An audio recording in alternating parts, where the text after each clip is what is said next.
So now we're going to talk about sales transactions.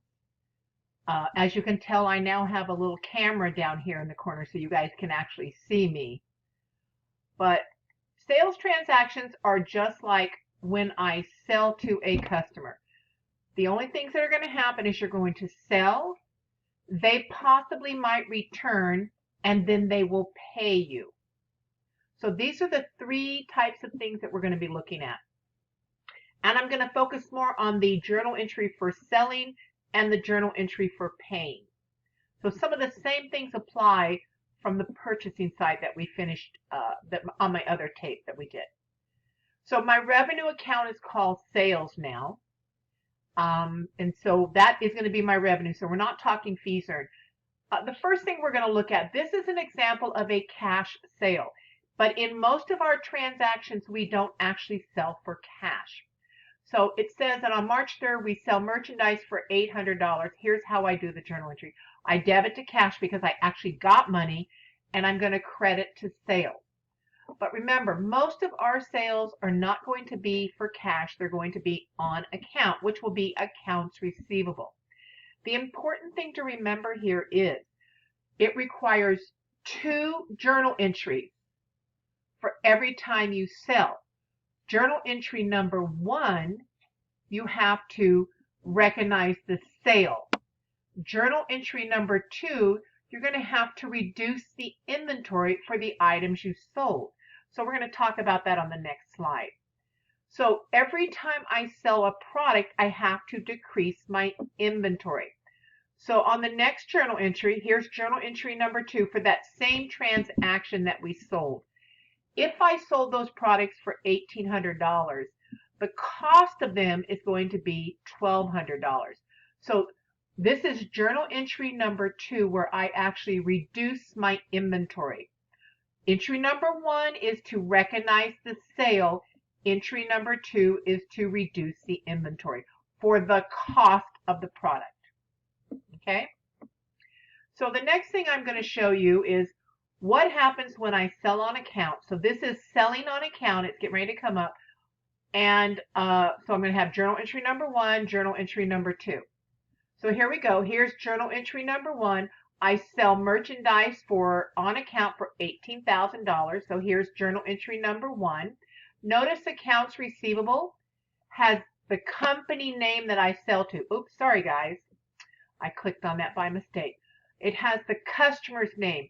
So this is a subsidiary account or subsidiary account of accounts receivable because I may have 2,000 customers. I want to keep track of each customer, how much they owe me and when they pay me. So journal entry number 1, recognize the sale for the selling price of $18,000. Journal entry number 2 is reduce the inventory for the cost of the $10,800. So this is always going to happen. Every time I sell, I need 2 actual accounts. Now I'm going to revisit what the purchasing video talked about. Well, when I buy on credit, my vendors give me a discount. When I sell to my customers on credit, I'm going to give my customers the same type of discount. And it's called a customer discount. It's the same thing that your seller offered to you when you were buying. And it's the same concept. If the problem says there is a discount to your customer, make the assumption that it goes out at the discounted price. Okay? And so I'm going to recap this again. Here's an example. 2% 10 net 30. That means your customer can take 2% off of the selling price if they pay the invoice in 10 days. So remember that example we just looked at where I sold $18,000 of product and my cost was $10,800. So I'm going to show you what the journal entry number 1 would look like if it was discounted. I sell merchandise $18,000 to Digital Technologies with credit terms 2% 10 net 30. So here's journal entry number 1. I assume that they are going to take the discount. That is for textbook only, guys. In real life, customers do take discounts, so you don't do this, but this is for our textbook theory only. So this would be journal entry number 1. Journal entry number 2 would be reduce the inventory for the cost. That was on the previous slide that I showed you, and you can go back and look at it. And when they pay me, here's my journal entry. I get the money, I credit their accounts receivable. So we've already talked about how to do sales. Every time I sell, I have to have 2 journal entries. If credit terms are given in the problem, I do the first journal entry at the discounted amount. Then I reduce the inventory for the cost. Cost is never discounted. That is what you pay for the product. Okay. Now, when they pay me, this is the journal entry down here. This is what it looks like. It will always look like this. And it will always should be the amount they owe you, the discounted amount they owe you. Okay. So let's move on. We're going to talk about refunds. Now, there's some of this I'm going to skip over, but customers will return things. Obviously, if they paid cash, you'll give them a cash refund. Again, I'm going to skip over that because I really want to talk about what happens when it's on account. So here's the journal entry if they paid you cash. They paid you cash, they returned, you give them cash back.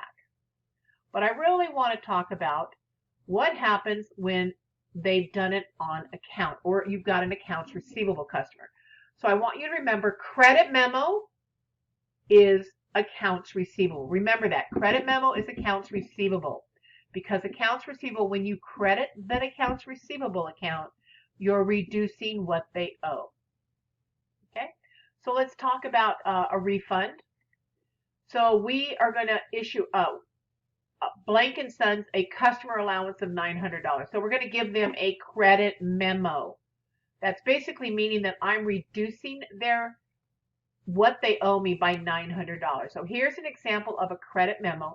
It's really just a paper trail. That's all it is. And let me show you the third and last journal entry when customers return. Here's what it looks like. So I'm going to actually credit the customer's account for $900, and I have something called customer refunds payable for $900. Okay, so this basically takes us to most of our sales transactions. Selling requires 2 journal entries. Journal entry number 1, recognize the sale. Journal entry number 2, reduce the inventory. If they return, then you basically issue them a credit memo, and then they pay you. So that's going to conclude our sales portion of it.